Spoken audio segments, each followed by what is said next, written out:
You got the contenders at the top. You got teams that are on the edge that are close to being contenders, but not quite.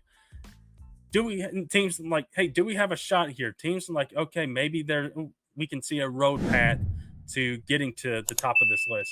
We also have teams that are just good enough, like teams that are good but kind of middle of the pack. And I mean, it's not where you want to be in the NBA. It's not where you want to be in any league, but somebody's got to do it.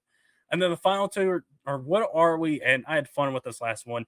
Hashtag capture the flag 2025. And those are the teams that we know are just not going to be good. They're going to be tanking.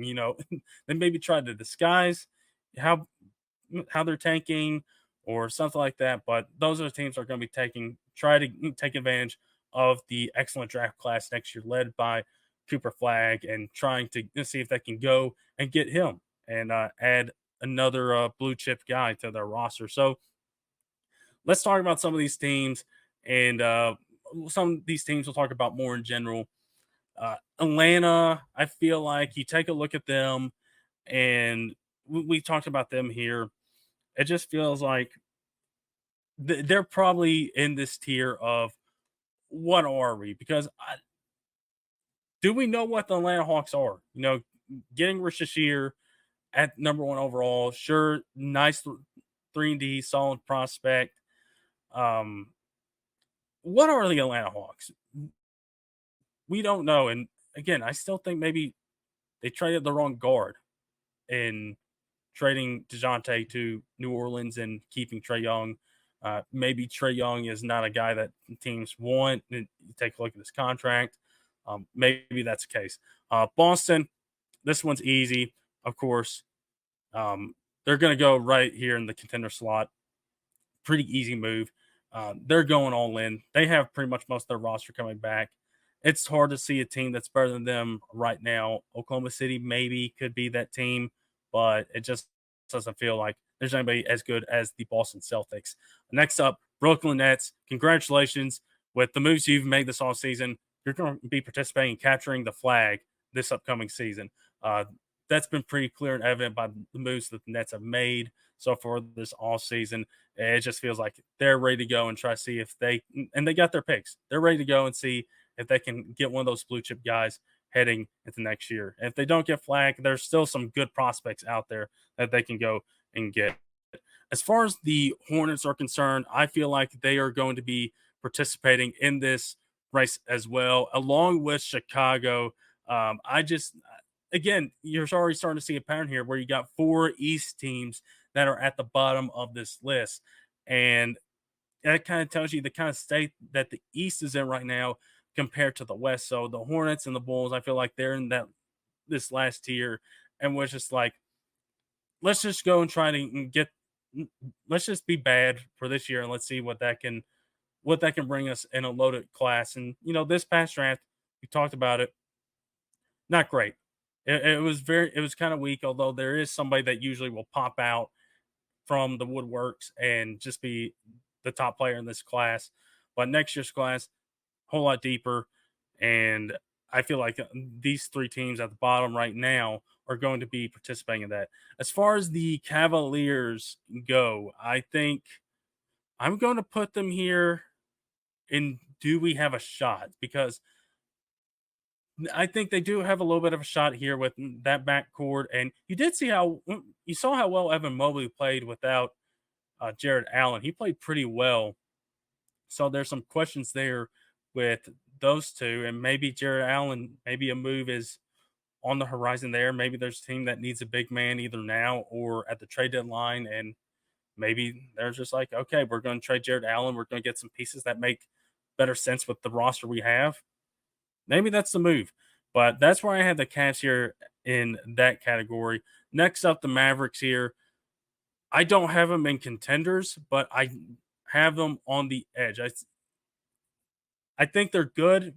I think they did get a little bit better with some of those moves, but not a whole lot better. So just a little bit of a tip of the needle, but not too much. So I feel like they're right on the edge, and they can be in that spot there.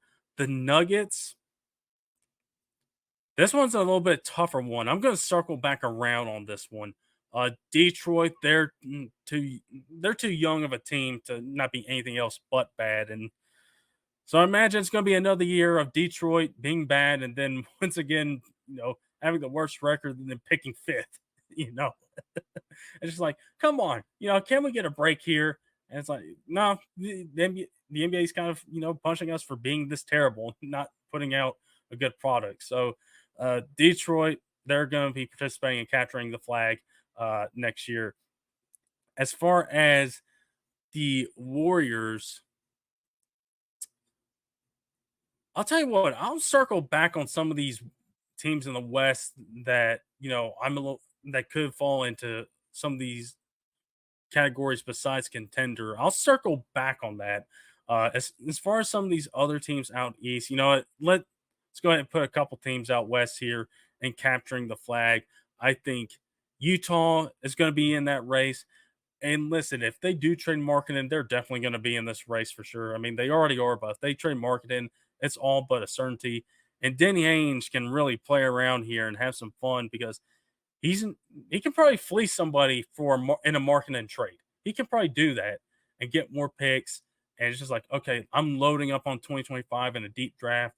I'm loading up on 2026 where there's a couple guys there that are noticeable. Maybe we can try to get them and maybe try to have a Jalen Brown, Jason Tatum type of scenario here, in which maybe we can hit back-to-back years on top players and get our own thing going in Utah. So that's where I'm going to have Utah be in participating with this group.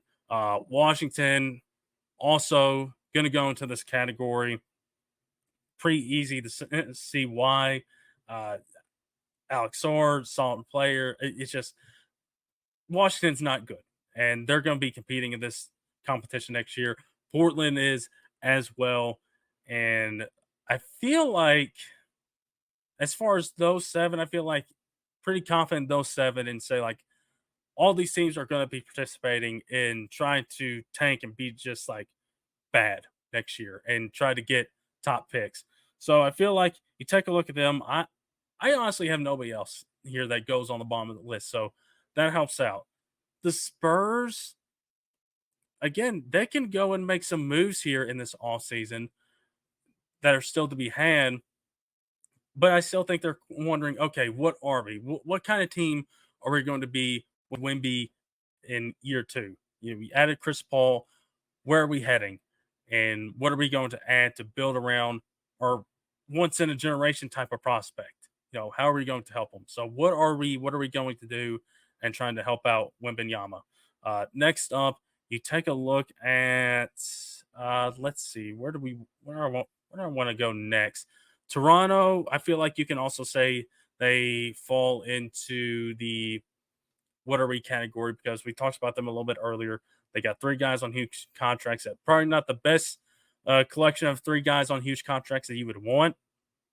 So it's just like, what are we? Maybe there's a move down the line that maybe they make in which they offload one of these contracts later on. So I feel like Toronto, they fall into that what are we type of category.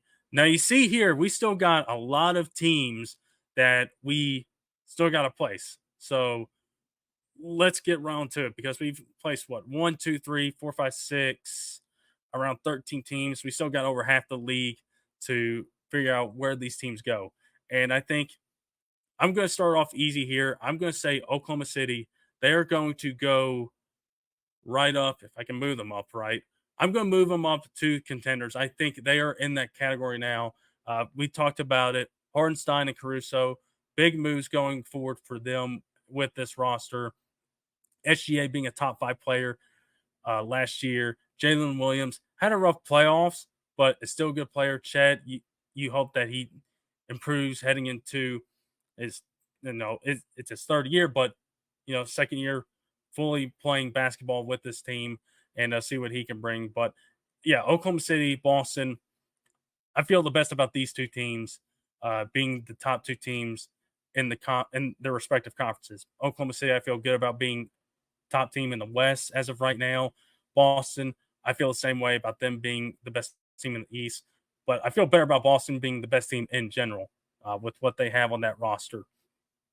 As far as other teams that could potentially go here, honestly, I think I'm going to leave my contenders at that. I think I'm going to have them at that. I'm going to put the Knicks right on the edge here. And the reason why I'm not putting them at contenders is I'm still waiting to see what they do with Julius Randle, see what happens there.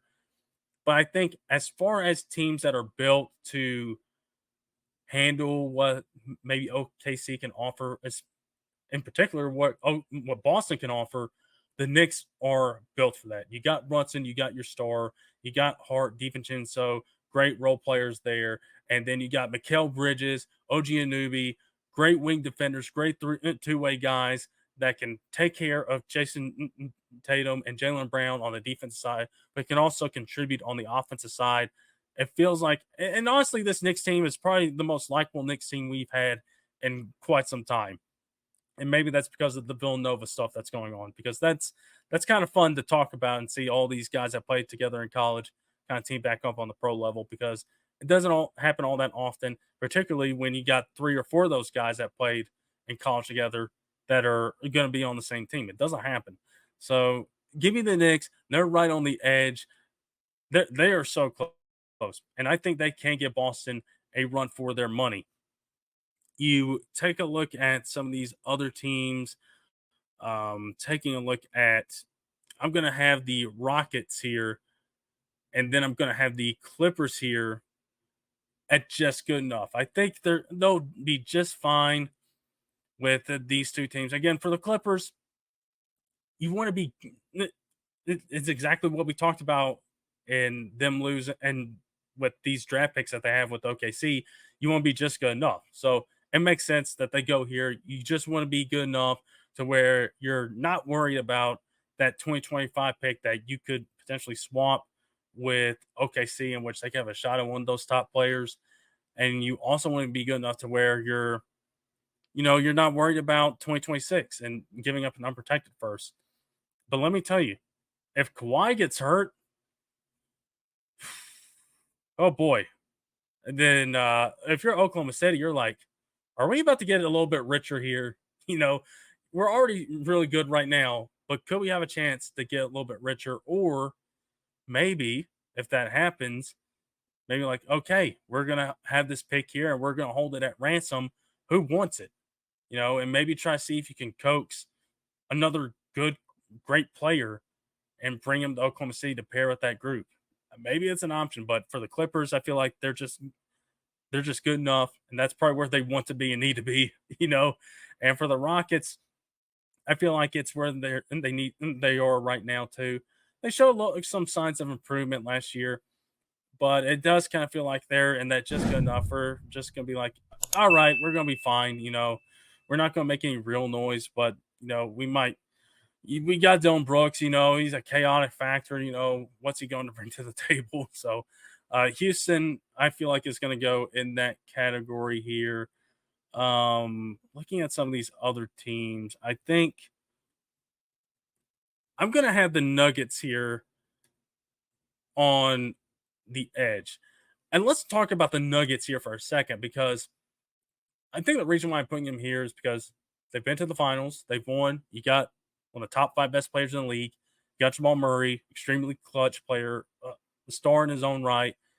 He has missed some time, and so you want him to get healthy, get ready to go.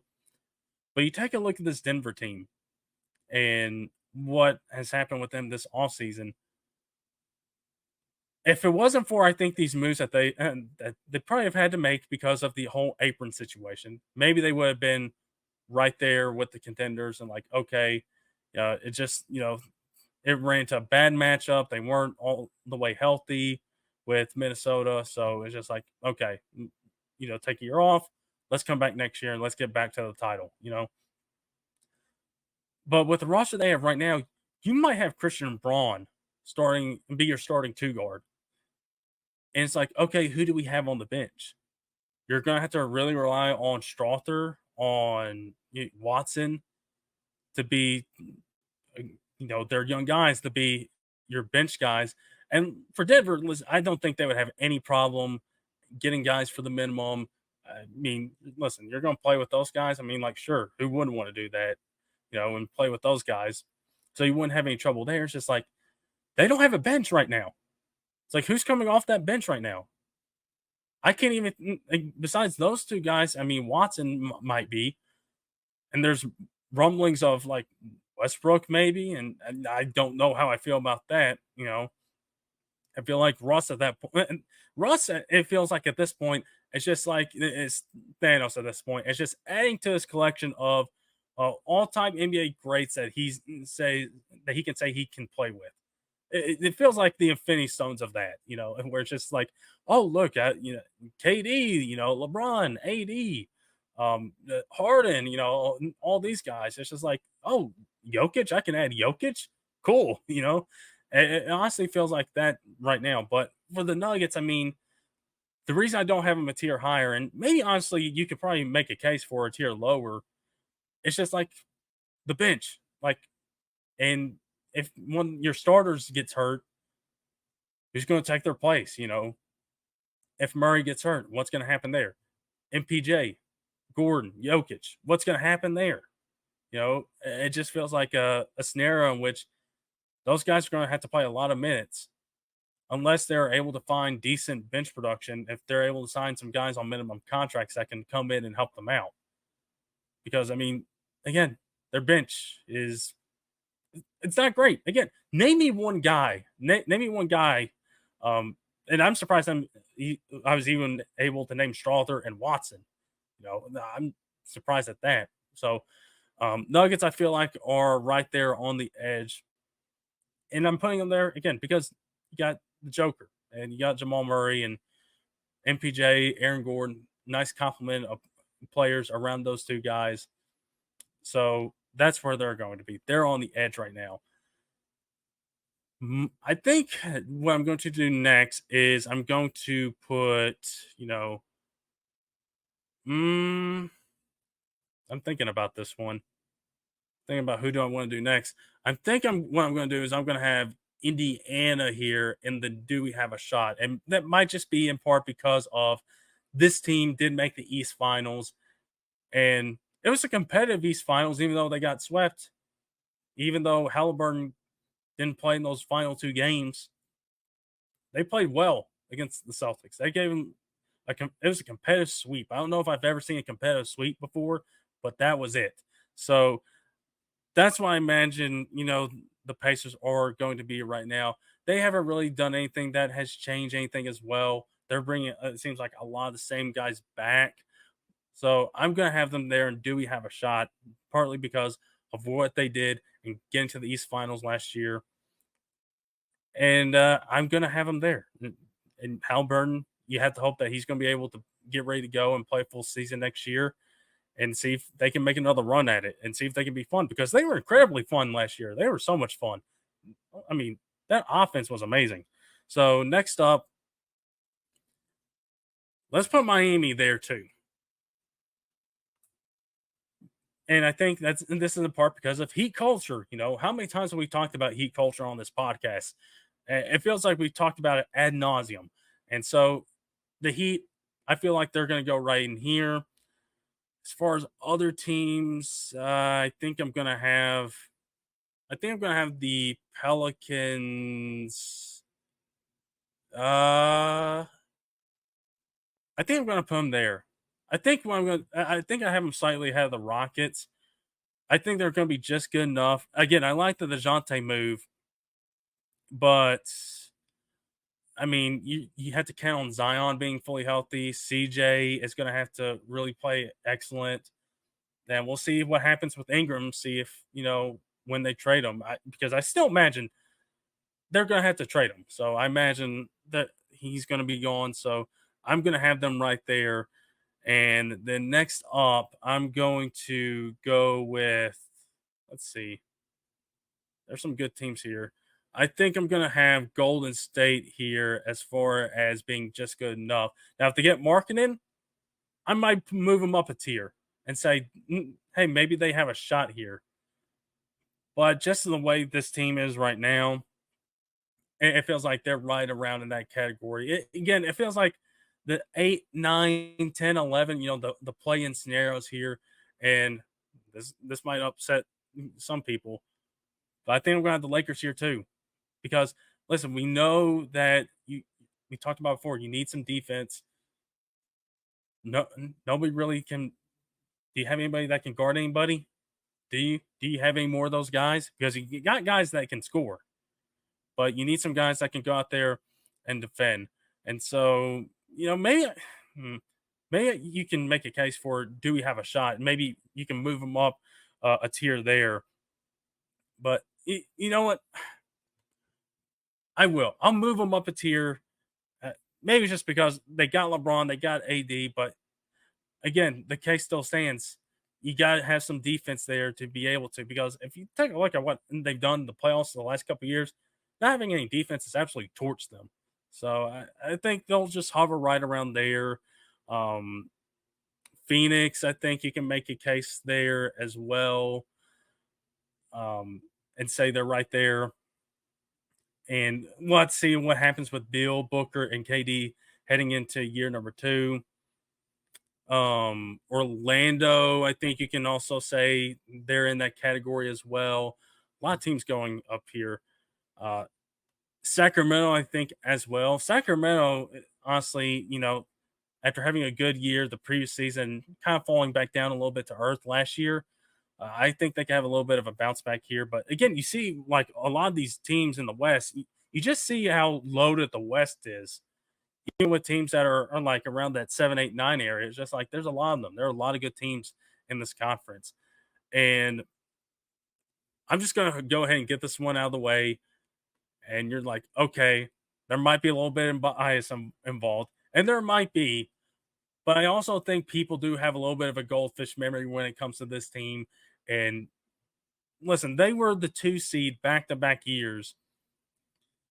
And just completely like, they're 2 games away in 2023 playoffs from getting to the West Finals. That okay, hold on.